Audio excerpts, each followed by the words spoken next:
Boa tarde, esta é a 22ª e última, derradeira aula do curso de ensino remoto emergencial, tópicos especiais de metafísica 1, segundo semestre letivo de 2020. É uma aula breve, dedicada simplesmente a apresentar a correção da prova. Vocês receberam as suas provas corrigidas e eu simplesmente aqui apresento, em linhas gerais, como é que cada pergunta deveria idealmente ser respondida. Okay? Primeira pergunta. Antes de expor seu paradoxo, McTaggart suscita a questão de saber se as características A de um evento são propriedades intrínsecas, ou como ele diz, qualidades, ou relações. Embora inclinado a tratá-las como relações com um termo fora da série temporal, McTaggart sustenta que as razões para rejeitar a realidade de passado, presente e futuro que vamos considerar aplicar-se-iam tanto a qualidades quanto a relações. Estou apanhando um livro aqui para ter alcance da mão.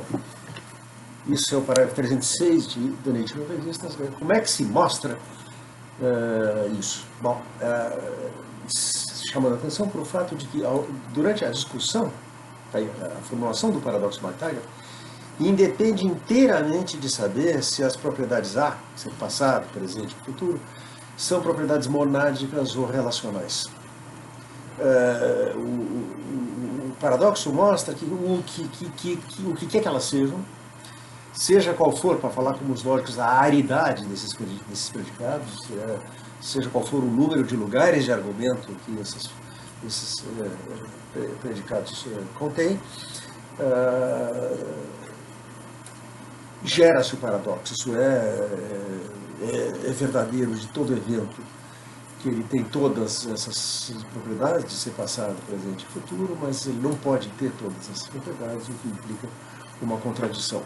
Depois que McTaggart formula o paradoxo e extrai a conclusão de que não pode haver série A e, por conseguinte, não pode haver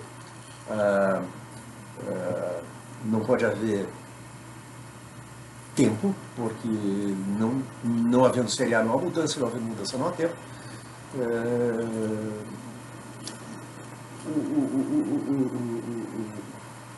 O paradoxo, como o McTaggart mostra, consiste no fato de que cada tentativa de remover a contradição engendra uma nova contradição na forma de um regresso vicioso ou infinito.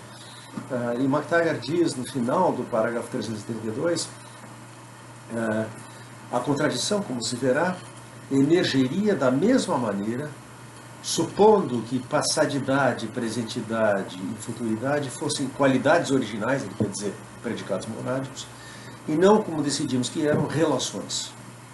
Porque seria ainda o caso que eram características que são incompatíveis entre si, e que o que quer que tivesse uma delas também deveria ter as outras. E é daí que emerge a contradição. Portanto, McTaggart pode deixar perfeitamente sem resposta a pergunta sobre se as características A são qualidades intrínsecas ou relações. Não é importante para ele decidir isso, embora ele se incline por tratá-las como relações. Ele diz que isso não tem a menor importância, porque uma vez que está prejudicado que possam existir tais propriedades, objetivamente, na constituição metafísica da realidade, está prejudicado perguntar qual é a estrutura dessas propriedades que foi demonstrado que não podem existir. Ok? Isso é, em linhas gerais, a resposta à primeira pergunta. Segunda pergunta.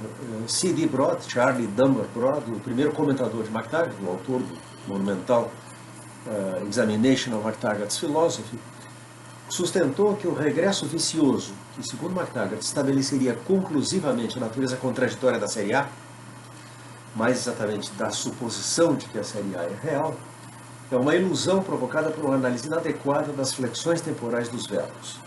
Em que consiste essa análise e qual é o problema que o Broad encontra nela? Bom, essa análise é formulada por McTaggart no parágrafo 331 de The Nature of Existence. Ele escreve o que significa foi e será. E o que significa é, quando é usado como significado temporal e não simplesmente para predicação. Quando dizemos que S foi Y, estamos afirmando, quando dizemos que X foi Y, estamos afirmando de X ser Y num momento do tempo passado. Quando dizemos que A será Y, estamos afirmando de X ser Y num momento do tempo futuro. Quando dizemos que X é Y no sentido temporal de E, estamos afirmando de X ser Y num momento do tempo presente. Assim, nosso primeiro enunciado acerca de M, um evento qualquer, que é presente, será passado e foi futuro, significa que M é presente num momento do tempo presente, passado em algum momento do tempo futuro e futuro em algum momento do tempo passado. Mas cada momento, como cada evento, é também passado, presente e futuro. E assim, uma dificuldade semelhante emerge. Se M é presente, não há nenhum momento do tempo passado em que ele é passado. Mas os momentos do tempo futuro em que ele é passado são igualmente momentos do tempo passado em que ele não pode ser passado. No momento do tempo futuro, o evento presente é passado. Mas esse momento do tempo futuro, T, digamos, também é um momento do tempo passado. Quando é que T é passado? Digamos em T' que sucede a T. Bom, o que Brod impugna é que se esteja fazendo uma análise correta das flexões temporais dos verbos, ao substituir verbos flexionados temporalmente, cópulas temporais, como diz Brod, por cópulas atemporais associadas a predicados,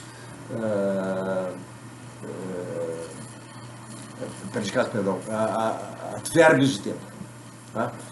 Uma exposição, o Brod é muito meticuloso, ele faz isso com muito cuidado, mas a gente tem uma exposição que é basicamente do mesmo ponto, sucinta, no livro de Arthur Prior, Passado, Presente e Futuro. Eu vou ler por um instante esse texto de Prior, que é exatamente o mesmo ponto que Brod já tinha apontado, que Prior está formulando. Prior escreve: a suposição subjacente de MacTaggart. A suposição subjacente de MacTaggart, que gera cada um dos passos que nos levam a uma contradição, parece ser que foi, será e o é do tempo presente devem ser explicados em termos de um é atemporal, vinculando um evento ou um momento a um momento. O próprio MacTaggart observa, porém, que proposições que tratam do lugar de qualquer coisa na série A, como a Batalha de Waterloo está no passado ou está chovendo agora, são tais que podem ser às vezes verdadeiras e às vezes falsas. O é que ocorre nessas proposições, portanto, não pode ser atemporal. Tá? Então, essencialmente, a ideia é a seguinte: olha, o MacTaggart tendo nos mostrado em que consiste a irredutibilidade dos predicados da série A na primeira parte da prova, na segunda, agora, tenta passar um pano por cima dessa demonstração e, de fato, reduzir predicados A a predicados B.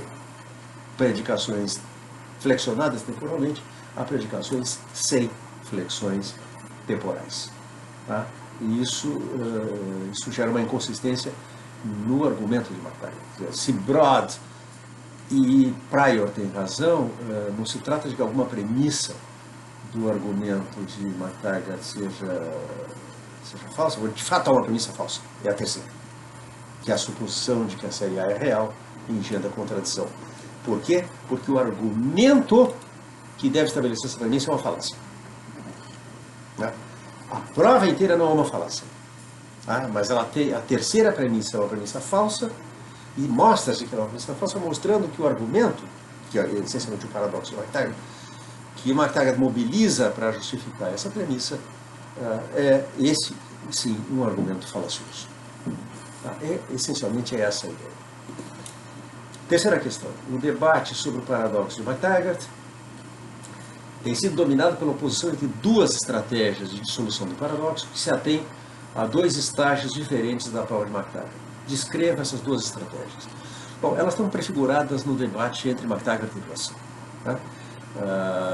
Essencialmente, nós encontramos filósofos que aceitam a terceira premissa da prova de MacTaggart aceitam, portanto, que a série A não pode ser real, aceitam, portanto, que o tempo é essencialmente série B, como pensava Russell, e que isso é demonstrado com o paradoxo de McTaggart. Então, por exemplo, Hugh Mellor, num livro muito influente, que é Real Time, descreve que o paradoxo de McTaggart é uma prova para além de qualquer dúvida razoável. Prova conclusiva de que a série A não pode ser real. Então, o que esses filósofos que defendem a teoria B do tempo fazem, então, é atacar a segunda premissa, a de que só pode haver mudança na série A, adotando alguma teoria B da mudança, tal como, mais uma vez, prefigurado por Russell nos Principles of Mathematics. Isso é o eternismo, a teoria B do tempo. Por que eternismo? Porque a ideia fundamental aqui é que se uma proposição é alguma vez verdadeira, é sempre verdadeira, exatamente como nós encontrávamos em Russell. A outra alternativa consiste em rejeitar a terceira premissa, rejeitar o paradoxo de McTaggart, tendo-se em troca a demonstração de que só há mudança na série A. Então rejeita-se aquela análise da série A que engendra o paradoxo, e faz isso essencialmente rejeitando o princípio de paridade, isso é, que todos os tempos são igualmente reais, que McTaggart defende, e é isso que o leva, apesar do argumento que ele apresentou em favor da segunda premissa, suscitar o paradoxo. Porque McTaggart sustenta que a realidade ou existência, que para eles são duas noções sinônimas, não comporta graus. Isso significa dizer que nada que é real pode ter partes que não são reais. Logo, se o tempo é real, tanto passado e futuro são tão reais quanto o presente. E a alternativa A consiste em rejeitar essa tese e afirmar que só é real o presente. Desse modo, barra-se um paradoxo de McTaggart, porque diante da pergunta quando um evento é passado, presente ou futuro, a resposta é no único tempo em que qualquer coisa é passado, presente ou futuro, esse tempo é o presente. A priori explicitamente defende que os conceitos de presente e real são um e o mesmo conceito. Que o presente é simplesmente o real, considerado na sua relação com duas formas de irrealidade que são o passado e o futuro. Mais recentemente, não era. Esse é o debate fundamental. Mais recentemente, Kittfein mostrou que há espaço lógico para mais duas alternativas. Tendo identificado esse princípio de paridade, que é o princípio que Dummett chama de postulado de descrição completa da realidade, como o que ele chama de postulado de neutralidade, a saber que os fatos temporais que compõem a realidade não estão orientados para nenhum tempo privilegiado em detrimento de qualquer outro tempo, assim como os fatos espaciais não estão orientados, não há um espaço, um lugar privilegiado no espaço, também a realidade temporal não é um tempo privilegiado, o presente é um tempo dentre outros. O que Fein mostrou muito engenhosamente foi como é possível afirmar a realidade da série A rejeitando o princípio de neutralidade ou de descrição completa. E isso consiste em rejeitar ou a ideia de que os fatos temporais que compõem a realidade têm uma existência absoluta e substituir essa noção pela noção de realidade ou existência relativamente a uma perspectiva, e isso é adotar o relativismo, ou rejeitar a ideia de que a realidade é coerente e adotar o que Fein chama o fragmentismo, a ideia de que os fatos temporais compõem a realidade comporta tanto o fato de que eu estou sentado e falando, quanto o fato de que eu estou em pé e calando. São fatos incompatíveis, mas a realidade ela própria não é consistente. A lógica requerida para isso é uma lógica paraconsistente, em que abandona-se o princípio de explosão, o princípio que rige na lógica clássica, de uma contradição qualquer coisa se segue. Na lógica paraconsistente eu posso ter contradições e não segue qualquer coisa. O sistema não é trivializado por causa disso. E essa seria a lógica requerida para uma metafísica fragmentista. Essas duas alternativas foram sugeridas por Kittfein, até agora elas não vingaram na literatura, em que pese o Kittfein sustentar que é mais razoável adotar o fragmentismo, o relativismo ao fragmentismo, do que adotar, do que rejeitar o postulado de neutralidade. Essencialmente, por quê? Porque a rejeição do postulado de neutralidade, que concebe o passado, presente e futuro como tendo uma existência objetiva, independente de qualquer perspectiva, colide com a melhor teoria física de nós dispomos, que é a teoria da relatividade. Enquanto que tanto fragmentismo como coerentismo podem ser conciliados com a teoria da relatividade, o que leva Fein a argumentar condicionalmente que, se trata de ser realista acerca da CIA, de adotar um postulado de que a CIA é real, então é melhor adotar uma forma não standard de realismo. E que, se trata de adotar uma forma, e as formas não standard são o relativismo e o fragmentismo, e que, se trata de adotar uma forma não standard, a melhor é o fragmentismo. Por quê? Como nós dispomos de lógicas paraconsistentes, nós sabemos como construir a ontologia de uma realidade incoerente. Última questão, uma longa citação de Michael Dummett, uma passagem que eu comentei muitas vezes, do artigo de 1969, 9 anos depois daquele Uma Defesa da Prova de McTaggart da Realidade do Tempo, In the Reality of the Past, Dummett escreve: o que o realista gostaria de fazer é situar-se em pensamento fora de todo o processo temporal e descrever o mundo de um ponto de vista que não tem nenhuma posição temporal, mas apreende todas as posições temporais em um único olhar. Desse ponto de vista, um ponto de vista da descrição que o realista quer dar, os diferentes pontos do tempo têm uma relação de precedência temporal entre eles, mas nenhuma relação temporal com o ponto de vista da descrição, isto é, não estão sendo considerados como passados, presentes ou futuros. O antirrealista leva mais a sério o fato de que estamos imersos no tempo. Estando assim imersos, não podemos construir nenhuma descrição do mundo tal como ele apareceria para alguém que não está no tempo, mas podemos apenas descrevê-lo como ele é, isto é, como ele é agora. Então, ele está identificando a metafísica do tempo do antirrealista como presentismo. Como o mundo é igual a como o mundo é agora. Bom, o que Dummett está fazendo de maneira muito sugestiva é inscrever o debate sobre o paradoxo de McTaggart no marco da controvérsia metafísica entre realismo e antirrealismo. Isso é, entre a concepção realista da verdade, que é essencialmente a ideia de que a noção de verdade é uma noção transcendente à verificação. Verificação é uma noção epistêmica, a verdade é uma noção metafísica. E essencialmente o que o realista sustenta é que o que torna verdadeiros ou falsos nossos pensamentos, nossas crenças, nossas proposições, é como o mundo é. E como o mundo é inteiramente independente de como nós pensamos, julgamos, afirmamos, sustentamos, cogitamos, etc., que ele é o que ele seja. Enquanto o antirealista sustenta que nós não temos nenhuma noção transcendente de verdade, nenhuma noção transcendente de verificação, que a noção de verdade que nós temos é a noção de verificação. Dummett mostra que o trabalho do matemático holandês Luiz Egbertus Jan Brouwer permitiu identificar claramente nessa controvérsia metafísica um núcleo lógico, a saber que essencialmente o desacordo é um desacordo acerca da aceitação de certos princípios da lógica clássica. Principalmente entre eles o princípio de bivalência, é o postulado de que toda proposição ou bem é verdadeira ou bem é falsa. Se uma proposição não é verificável, o anticalista sustenta ela não tem valor de verdade. Portanto, há proposições que não são nem verdadeiras nem falsas, e são proposições indecidíveis.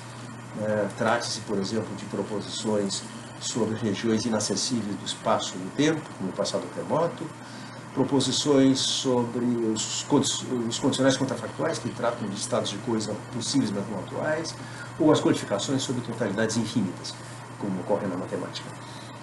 São fontes de indecidibilidade que se encontram na linguagem natural.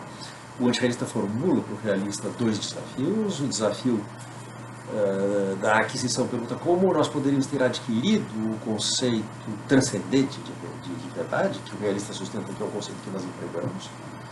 Como nós poderíamos ter adquirido esse conceito, chamando a atenção para o fato de que a aquisição do conceito de verdade se dá pela exposição do aprendiz às situações paradigmáticas de verificação. E o desafio da manifestação, que pergunta como e em que se manifestaria nas nossas práticas linguísticas a posse de um conceito transcendente de verdade. O desafio da manifestação é o mais fundamental, porque se nada na nossa prática, nas práticas discursivas, atesta, manifesta a posse de um conceito transcendente de verdade, fica prejudicada a pergunta pela sua aquisição. Só fica prejudicada a pergunta sobre como nós poderíamos ter adquirido um conceito que nós não possuímos. Tá? Em que consiste, da perspectiva de Dummett, portanto, o paradoxo McTaggart? Na prova de que a concepção realista do tempo é incoerente. Em que a ideia de contemplar o tempo de uma perspectiva fora do tempo, da perspectiva da eternidade, que é o que caracteriza uma teoria B, eternista do tempo, é incoerente. O antirrealista leva mais a sério, diz o fato de que nós estamos imersos no tempo. Não há nenhuma perspectiva de fora do tempo da qual nós pudéssemos contemplar a série temporal, e isso é na interpretação de McTaggart, perdão, na interpretação de Dummett, o que o paradoxo de McTaggart prova.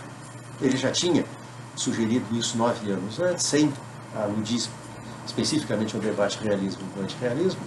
No artigo Uma Defesa da Prova de McTaggart da Irrealidade do Tempo, ele sustenta que o paradoxo de McTaggart é uma redução absurda do postulado de descrição completa. Ora, esse postulado é o postulado de neutralidade que justamente a teoria B do tempo, identificada por Dummett aqui, é o antirrealismo, rejeita. Bom, era isso, não havia nada de muito complicado, muito misterioso. Maiores detalhes vocês têm em comentários as marginais, não há muitos, os 2 alunos que fizeram a prova saíram muito bem. E com isso encerramos o nosso semestre. Boas férias a vocês e até algum próximo semestre. Não sabemos ainda se virtual ou presencial. Vamos lá. Boas férias.